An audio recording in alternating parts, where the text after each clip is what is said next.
বলছি ভাইপো, কাজ কত দূর? কাজের কথা ছাড়ো, কত টাকা গুছাইছো সেটা বলো। আরে বাবা, টাকা তো ঝপাত করে গুছাই দেবো, তুই অন্য টেনশন করিস না। আমি টেনশন করবো না? না তুমি টেনশন করবে না মানে? কাজ মনে করো অর্ধেক হয়ে গেছে মোটামুটি। এখন আমার মাসি বিয়ের জন্য রাজি। ও এখনো 2-4 বছর পড়াশোনা করতে চাচ্ছিল, কিন্তু এমন কানে ফুসমন্ত্র দিচ্ছি এখনই মোটামুটি বিয়ে করার জন্য রাজি। কিন্তু ছেলেটাকে সেটা এখনো বলিনি। বলিসনি কেন? বাবা, তুমি এখন আমার বাইক কিনে দেবা কি না দেবা তার কোনো ঠিক আছে? আগে থেকে তোমার নাম দিয়ে বিল ফাটিয়ে দিলি, আমারই লস না? কেন ভাইপো, তুই আমার বিশ্বাস করিস না? বিশ্বাস তো আমি আমার দাঁতরেও করি না। চান্স পালি খপাত করে কামড়ায় নাই। সেদিনকে কামড়ায় নিয়েছে, কতখানি রক্ত বেরোইছে জানো তা? তাহলে তুই কি বলছিস এখন সেটাও খুলে বল। বলছি 1 সপ্তাহের ভিতরে আমার 2 লাখ টাকার একটা পালসার গাড়ি কিনে দাও, বিয়ে তোমার পাক্কা। ওইসব বললি কাজ হবে না, আগে বিয়ে তারপর গাড়ি। ঠিক আছে, তুমি এক কাজ করো, আগে 1 লাখ টাকা জমা করো আমার কাছে, আর তোমার বিয়ের দিন ঠিক হোক, তারপরে বিয়ের পিড়িতি বসবা আর এদিকে আমার টাকা ক্লিয়ার করবা। তুই এমন কথা বলছিস মনে হচ্ছে আমি তোর মনে শত্রু, যে আমার উপরে বিশ্বাসই করা যায় না। শোনো কাকা, তোমার উপর বিশ্বাস করা যায়, কিন্তু এই শালা টাকার উপর বিশ্বাস করা যায় না। টাকা বিরাট খারাপ জিনিস, বুঝতে পারিস? পকেট গরম থাকলে সব কাজ হয়। ঠিক আছে, আমি ব্যবস্থা করছি, কিন্তু তুই যেন আমার মোটামুটি বিয়েটা ঠিকঠাক করে দিস ওর সাথে। তুমি টেনশন করো না, অর্ধেক কাজ কমপ্লিট, বুঝতে পারিস? এখন ভালো একদিন সময় নিয়ে তুমি টাকা গোছাও, তারপরে আমার মাসি বাড়ি গিয়ে মাসির মারে আর বাবারে ভালো করে বোঝাতে হবে। সত্যি বলছিস? রাজি হবে তো? আরে ওইসব কাজ নেই আদনের, তুমি খালি পেমেন্টের ব্যবস্থা করো, আর বেশি মাথা যন্ত্রণা করো না, বুঝতে পারিস? টাকা তো দিবা তুমি আমারে, বিয়ে করাবো আমি, তা তুমি এত মাথা ঘামাচ্ছ কিসের জন্য? খালি তুমি টাকা গুছাও। ঠিক আছে, আমি তো আজকের থেকে কাজে লেগে পড়তেছি। সে তুমি যা করো তা করো, টাকা একবার দিলে কিন্তু ফেরত দেবো না বলে দিচ্ছি। আচ্ছা তুই বিয়ে তো করাই দে, তারপরে তো দেখছি। দেখছি ভাবছি কাজ হবে না। আরে বাবা ঠিক আছে, তাহলে আমি এখন চললাম, তুমি তোমার কাজে লাগিয়ে পড়ো, আমি আমার কাজে লাগিয়ে পড়ি। ঠিক আছে। ভাইপো তো বিয়ে ঠিক করে ফেলিছে প্রায়, এখনো টাকা গুছাই পারলাম না, কি করবো তাই ভাবছি। বলছি ফুটোদা, নেদনের সাথে কি কথা বলছিলে? আরে ও সেরকম কিছু না, ভাইপোর সাথে একটা কাজের কথা বলছিলাম। ওর সাথে আবার কি কাজ? আরে বাবা, ওদের একটা ক্লাবের একটা পুজো করবে, সেই সব কথাবার্তা বলছিল। কি, ও আবার ক্লাবে জয়েন করেছে? আরে বাবা না, সেরকম কিছু না, ওই ক্লাবের একটা পুজো হবে সেই ব্যাপারে একটু কথা বলছিল। তুমি আবার মিথ্যা কথা বলছো না তো? তোর মাথায় হাত দিয়ে বলবো? না থাক হয়েছে। কেন তুই পট করে আমার এরকম প্রশ্ন করছিস? নেদন না ভারী হাসি খুশি দেখলাম, আর বলতিছে 2 দিন পরে বাইক কিনবো বাইক কিনবো। আমি বলছি বাইক তোর দেবানি দেশ কেনে পুরো পিছনে ভরে। আমার না ভীষণ মনে ভয় হচ্ছে। কিসির ভয়? বলছি ছেলেরা আবার কুপথে চলে যাবে না তো? আরে না রে না ভাইপো, আমাদের অনেস্ট আছে, কিন্তু মানুষের একটু তেরা, ওই তেরা দিয়েই টাকা ইনকাম করে। তা বলছি কি ব্যবসায় নামবা, তা কি হলো? আরে ভাই, বাড়ি বসে থেকে লাভ হবে না, ভাবতেছি কি আজকে শিয়ালদা স্টেশনে গিয়ে একটু বেচা কেনা করবো। কি বেচা কেনা করবা? ওই তো চুলকনির মলম, ওতে তো ইনকাম হচ্ছে, আলাদাভাবে বেচার আমি বুঝলাম না মানে। টাকা দরকার রে, টাকা দরকার। 1 সপ্তাহের ভিতরে আমার 2 লাখ টাকা দরকার। কি বলছো? 1 সপ্তাহে 2 লাখ টাকা? হ্যাঁ রে ভাই, হ্যাঁ ভীষণ টেনশনে আছি। তো 1 সপ্তাহের ভিতরে এত টাকা কি করে ইনকাম করবা? যে করে হোক ভাই, করতেই হবে। ট্রেনে হকারি করে 1 সপ্তাহে 2 লাখ টাকা হবে? চেষ্টা করতে হবে ভাই, রাত দিন সকালে বিকালে মোটামুটি মেহনত করতে হবে, নাহলে আর ওই মোটামুটি টাকা পয়সা দেখা যাবে না। তাহলে আর দেরি করতেছো কেন? টুপলা ধরো আর চলো। তুই কোথায় যাবি? আমার তো যেতেই হবে। তোমার সাথ যদি আমি না দিই তাহলে কে দেবে বলো? তোর ভাই বউ ছলমাইয়া আছে, তুই বাড়ি থাক, আমি একা একা যাই। মাথা খারাপ, এই জীবন তো তোমার নামে করে দিছি, আগেই বলিস না? বাঁচলি একসাথে বাঁচবো, মরলি একসাথে মরবো। তোমার দুঃখে যদি এখন আমি না যেতে পারি তাহলে হয়, হতে পারে আমার ফ্যামিলি হয়ে গেছে, কিন্তু আমি তোমার ভুলে যাবো সে কথা কোনোদিন কেউ মানতে পারবে? পৃথিবীর বুকে বদনাম হয়ে থাকে যাবো না, যে ঝ্যাবনা শালা স্বার্থপর। তোর ভাই কাজকর্ম কিচ্ছু করা লাগবে না, তোর ছেলে যা চালু মাল, ও যে টাকা ইনকাম করবে তাই বসে বসে খাতে পারবি না। না না না না, ওসব টাকা আমার দরকার নেই। আমি ওই রোজ দিন ডাল ভাত খাবো, সেদ্ধ ভাত খাবো, তাও ভালো, কিন্তু ওই সারা 2 নম্বরই টাকার আমার দরকার নেই। তাহলে তুই কি বলছিস, আমার সাথে যাবি? যাবো মানে তোমার হেল্পারই করবো, তুমি যা দিয়ে দেবা। বলছি কি ভাই দেখ, 8 দিনের ভিতর 2 লাখ টাকা গোছাতেই হবে, যে করে পারি, বুঝতে পারিস? বলছি একই ট্রেনে 2 ব্যবসা করবো, এক ব্যবসা করে তো কোনো লাভ নেই না। কিরকম 2 ব্যবসা? তুমি একদিকে চুলকনির মলম বেচবা, আর আমি একদিকে তাবিজ বিক্রি করবো। তাবিজ কিনবে? আরে তুমি দেখো কি বলছিস, তাবিজ কবজ এখন চলে, সারা জীবন চলবে, সারা জীবন। যতদিন মানুষের মনের ভিতরে ভয় থাকবে ততদিন তাবিজ কবজ চলবেই চলবে। বলছি তাবিজ বিক্রি করে আর কয় টাকা পাবি, ওতে কি সংসার চলবে? তাহলে তুমি দেখো, তুমি এই চুলকানির মলম বিক্রি করে বেশি টাকা ইনকাম করবা, নাকি আমি এই তাবিজ বিক্রি করে বেশি টাকা ইনকাম করবো, দেখতেই পারবা। হয়ে যাক তাহলে কন্টেস্ট, কোন ট্রেনে উঠবা বলো? দমদম লোকালে। ঠিক আছে চলো তাহলে আজকে থেকে খেলা শুরু, চল তাহলে। বলছি ভাই কি চিটিংবাজি ব্যবসা করবি? দেখতে চাইলে কেউ শুনতে চায়? তুমি চলো, তারপর দেখো আমি কি খেল দেখাচ্ছি। বলছি এরকম দাঁত কেলিয়ে হাসছো কেন? হাসবো না, ওই ছোট্ট ছেলেটার কথা শুনে আজকে আমি খুব আনন্দিত। মানে? ওর বুদ্ধি শুনেই তো আমার ছেলে বিজয়কে এই 2-3 দিন হয়ে গেল ঘরে রাখতে পেরেছি। হ্যাঁ সেটা তুমি খুশি হবে না? ছেলেকে রোজ দিন ঘুমের ওষুধ খাইয়ে ঘুম পাড়িয়ে রাখছো, আর তুমি এদিকে বলছো খুব সুখে আছো। হ্যাঁ আরে বাবা, 2-4 দিন না খেলে কিচ্ছু হয় না, শরীর 15 দিন না খেলে কিচ্ছু হয় না, জল তো খাচ্ছে। শোনো, অত শত বুঝি না, নারকেল বেগমের বাড়ি থেকে গিয়ে সব দলিলপত্র নিয়ে আসো। অত সোজা না, পাদু না আসলে হবে না। আরে বাবা, তোমার জমি, তোমার জায়গা, তোমার সবকিছু, তুমি যাও না তো। আরে বাবা, আমার একার কথাই তো কাজ হয়নি, পাদু না আসলে হবে না। চলো দেখি, আমি যাচ্ছি তোমার সঙ্গে। আরে বাবা না, পাদু আসুক, তারপরে পাদুর সঙ্গে যাব। সত্যি আমি একটা জিনিস দেখেছি, আমাদের সঙ্গে যারা খারাপ ব্যবহার করে না, তোমার সঙ্গে তাদের পুরো বিশাল খাতির। কেন? ওই যে পাদু ফাদু আমাদের সাথে যে ব্যবহার করেছে, ওদের বাড়ি যাওয়া উচিত। হ্যাঁ, আমি দেখো 2 মাস জেল খেটে আইছি, তাও মোটামুটি ওদের বাড়ি যাইনি তোমার মতন। আরে বাবা, তোমার মতন তো সবাই না গিন্নি। তোমার কাছে ওই জেলে যাওয়া কোনো ব্যাপার না, কিন্তু আমার কাছে সারা জীবনের একটা সাধনা। জেলে যদি চলে যাই, আমার মান সম্মান সব শেষ হয়ে যাবে। হ্যাঁ, সে তো হবে। তোমার বউ গেছে, ছেলে গেছে জেলে, তাতে তোমার মান সম্মান যায়নি, তুমি গেলে তোমার মান সম্মান যাবে, তাই তো? আরে গিন্নি, আমি বলতে চাই এক কথা, তুমি ঘুরে পেঁচায় নিয়ে যাও আর এক কথা, মানে বোঝো না নাকি? অত শত বুঝি না। চল, তুই আমার সাথে চল, নারকেল বেগমের বাড়ি যাবো, চল। আর ছেলের? যাওয়ার সময় আর একটুখানি ওই ওষুধ খাওয়া যাচ্ছে, 2-4 ঘন্টা ঘুমের তো উঠবে না। আর পাশেই তো বাড়ি নারকেল বেগমের, বেশি দূর থরি না, ওই অটোতে করে টোটোতে করে 10-15 মিনিট লাগবে। দেখো, যাওয়ার পরে কোনো ঝামেলা হলে কিন্তু আমার কিছু বলতে পারবা না। সে আমি দেখে নেবো, তুই চল। বলছি গিন্নি, তুমি আমার তুই তুই করে কথা বলছো? আরে মুখ ফসকে মাঝে মাঝে বেরোয় যায়, ওই নিয়ে অত পেস্টিজ দেখেও না, আজ বাদে কাল পটল তুলবা। এখনো তোমার মানে এত মান সম্মানের মানে পড়ে গেছে, আর কি বলবো। চলো চলো, দেখো আমি বলছি, গিয়ে কোনো কাজ হবে না, তুমি তো আমার কথা শুনবো না, তো চলো। তুমি চলো তো, কাজ হয় কিনা হয় সে আমি দেখবো। ভালো কথা বললি শোনে না। হ্যাঁ, সোজা আঙুলে ঘি ওঠে না তো, এখন একটু তেড়া আঙুল লাগাচ্ছে, আবার হাত মুছলে দুমড়ে মুড়কে এক জায়গায় হয়ে যাবে। চৈতালি, চৈতালি, চৈতালি, চৈতালি, তুমি কোথায়? ও বাবা, উঠতেও তো পারছি না, শরীরে তো একটু জোর নেই, শুধু ঘুম ঘুম আসছে। চৈতালি, চৈতালি, এ কি? হ্যাঁ, আমি বাড়ি খাটের পরে শুয়ে, হ্যাঁ বুঝতে পারছি না, আমার কি শরীরে জ্বর আসলো? চৈতালি কোথায়? চৈতালি, চৈতালি, কিছু বুঝতে পারছি না তো। মা বাবা বাড়ি থেকে মেনে নিয়েছে নাকি, না বিষয় সম্পত্তি আমার নামে করে দিয়েছে, কিছুই তো বুঝতে পারছি না। মনে হচ্ছে অনেকদিন বেহুশ হয়ে আছি। চৈতালি, চৈতালি, এ কি? চৈতালি নেই যে, মাকে একবার ডেকে দেখি। মা, ও মা, মনে হচ্ছে সবকিছু ভুলে যাচ্ছি। কি ব্যাপার? মাথায় একটু জোর লাগিয়ে দেখি, লাস্টে কি হয়েছিল, কোথা থেকে আমার কিছু মনে নেই।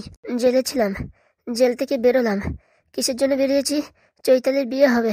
চৈতালির শ্বশুর বাড়ির সামনে গিয়ে আমি ছিলাম, কিন্তু চৈতালির সঙ্গে দেখা আসেনি।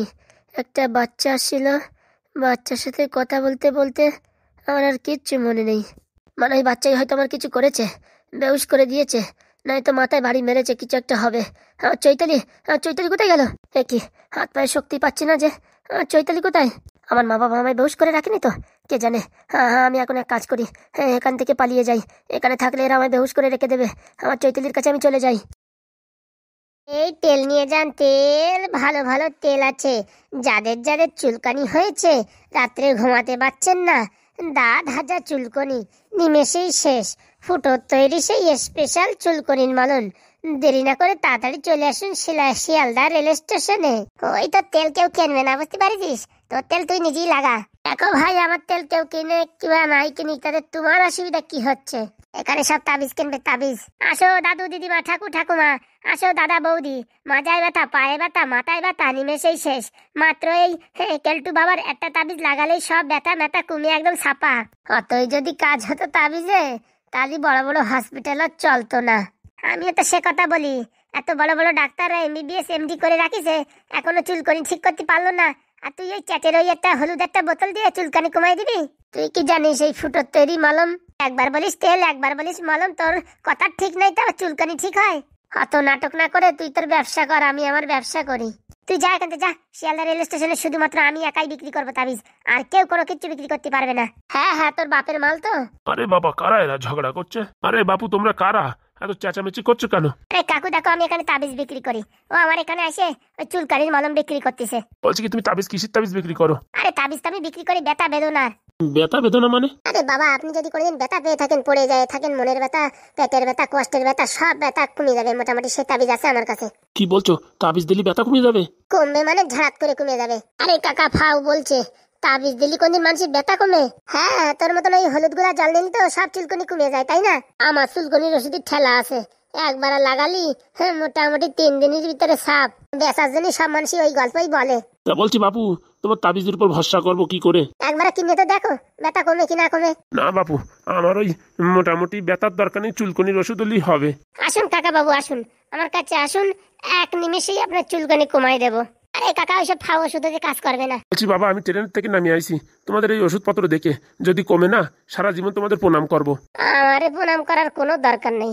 ওষুধটা নিয়ে একবার চুলকনি জায়গায় লাগান, 10 মিনিটই রেজাল্ট। কি বলছো 10 মিনিটই কমবে? আমার এই চুলকনি, দাঁত হাজা চুলকনি হয়ে গেছে, প্রায় 6 বছর হয়ে গেছে। জন্ম জন্মান্তরের আপনার চুলকানি কমে যাবে, আর 6 বছরের কথা বলছেন? আর যদি না কমে? না কমলি পারে শিয়ালদা স্টেশনে চলে আসবেন, একদম টাকা ফেরত।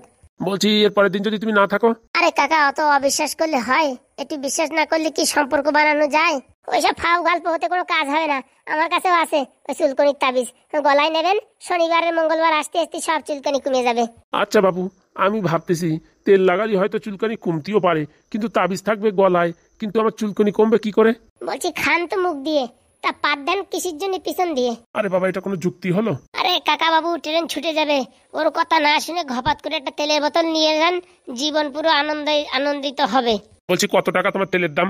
এই তো 1 বোতল তেলের দাম 1750 টাকা। কি বলো, 1750 টাকা দিয়ে আমি তেলের বোতল কিনবো? খাইয়ে আমার কাজ নাই। ওই আয়ুর্বেদিক আশ্চর্য মলম, হ্যাঁ, 25 টাকায় পাওয়া যায়, তাই লাগাবো। নয়তো অন্য ওই মোটামুটি নারকেল পোড়া, লঙ্কা পোড়া ওইসব লাগাবো। 1800 টাকা দিয়ে আমি এই তেল কিনতে যাবানি, খাইয়ে আমার কাজ নাই। আরে কাকা, আমার কাছে মাত্র 500 টাকার তাবিজ, লাগাই তো দেখো গলায়, ঝড়াত করে কমে যাবে। না বাপু, তোমাদের এই তাবিজ তুবিজ লাগাবো না। তোমাদের কথা শুনে মনে হচ্ছে তোমরা চিটিংবাজ মানুষ। এইসব কথা বলতে পারছেন আপনি? বলছি রেল স্টেশনে এইসব চিটিংবাজি ব্যবসা চলে? কি বলছেন আপনি? সব চলে, মানে ওইসব ফাজলিমিতে আমার দরকার নাই। 500 টাকার তাবিজ, 1850 টাকার তেল, খাইয়ে আমার কাজ নাই। আমি এসির ভিতরে বসেছিলাম, ওখানেই বসে থাকি। চুলকোক বাবা, দরকার একটা কাঁচা লঙ্কা লবণ দিয়ে ঘষিয়ে নেবো, তাও ভালো। 1850 টাকা দিয়ে আমার তেল কেনার দরকার নেই। আরে বুড়ো শোনো, তুমি কিচ্ছু কিনতে পারবে না, তোমার সবকিছুতে খালি আমপই দাম্পই। কি বললে তুমি? আমার বুড়ো বললে? না ভুল হয়ে গেছে, তোমার দাদু বলা উচিত। তোমরা 1 নম্বর চিটিংবাজ, আমি দেখেই বুঝেছিলাম। আরে কাকা, তোমার কিছু কেনার দরকার নেই, তুমি যাও তো। যাচ্ছি, আমার খেয়ে দিয়ে কোনো কাজ নেই। ফাজলিমি মারাতে আইছে, একজন তেল বেচতে আইছে, আর একজন কোথাকার তাবিজ বেচতে আইছে। খাইয়ে কাজ পায় না, খালি খালি ট্রেনেতে নামতে গেছি। দিলি তো ব্যবসাটা চুনা লাগাই দিলি তো। আমি কোথাকার চুনা লাগাইছি? ভালোভাবে বুড়োটা কাছে আইছিল, পটায় ফুটোয় তেলেরটা বিক্রি করে দিতাম না। তুই শেয়ানা বুদ্ধি লাগালি, ওখান থেকে তাবিজ বিক্রি করবি, তোর 500 টাকাও গেল, আর আমার 1850ও গেল। আরে তোমার কি মনে হয় যে মানুষ 500 টাকার তাবিজ কিনতে পারে না, সে মানুষ 1800 টাকার তেল কিনবে? শোন, এর আগে অনেক ব্যবসা করেছি, আর অনেক বিক্রি করেছি, সেদিন চলে গেছে, বুঝতে পারিস? এখন আর সে যুগ নাই। তাহলে তো ভাই কপালে অনেক বড় বিপদ আছে। মানে 1 সপ্তাহ ভিতরে 2 লাখ টাকার দরকার, এখন টাকা কোথায় পাবো? 2 লাখ টাকা এই হাগুদার কাছে চাও না তো? হাগুদার কাছে চাইলে হবে না, নিজের ইনকাম করতে হবে। এরকম কোনো রাস্তা আছে নাকি 1 সপ্তাহে 2 লাখ টাকা ইনকাম করবা? আরে ভাই, ভাবছিলাম চুলকনির মলম যা বিক্রি হবে তাতে মোটামুটি 1 সপ্তাহে হয়ে যাবে টাকা। এখন যা পরিস্থিতি দেখতেছি, লোকজন থুতু করে পালাচ্ছে। আরে হবে না, 1 সপ্তাহে 2 লাখ টাকা বেচা কেনা হয়? মানুষ বছর ভরে 2 লাখ টাকা ইনকাম করতে পারে না। তাহলে ভাই এখন আমি কি করব? বলছি ফুটোদা, তোমার তো কোনোদিন এত টেনশনে দেখিনি, এখন তুমি এত টেনশনে কেন? আর ভাই তোরে বলতেও পারতেছি না, বিরাট একটা জ্বালার ভিতরে আছি। বলি সকালবেলা তুমি নেদনের সাথে কি কথা বলছিলে? হ্যাঁ, আর বলিস না, তোর এখন না বলেও পারতেছি না, আর বলতে গেলে একটু লজ্জার ব্যাপার।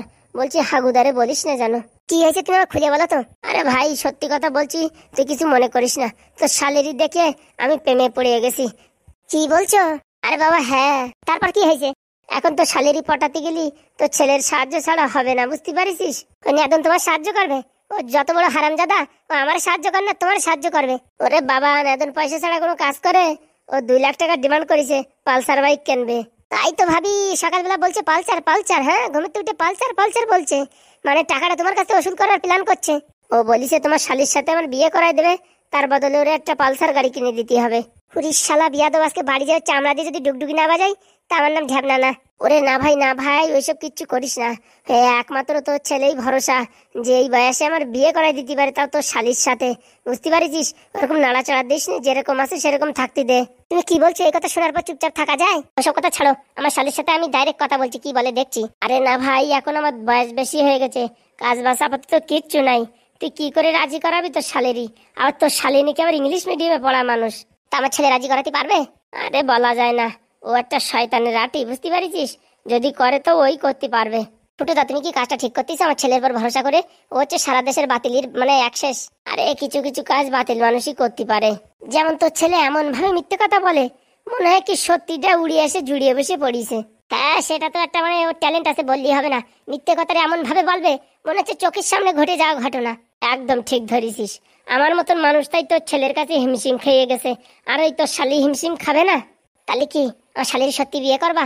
দেখ ভাই, তোর সত্যি কথা বলছি, আমার বিয়ে করার কোনো ইচ্ছা ছিল না, কিন্তু তোর শালির দেখার পরে মনের ভিতরে টিরিং টাড়াং করে ঘন্টা বাজিয়ে উঠিছে।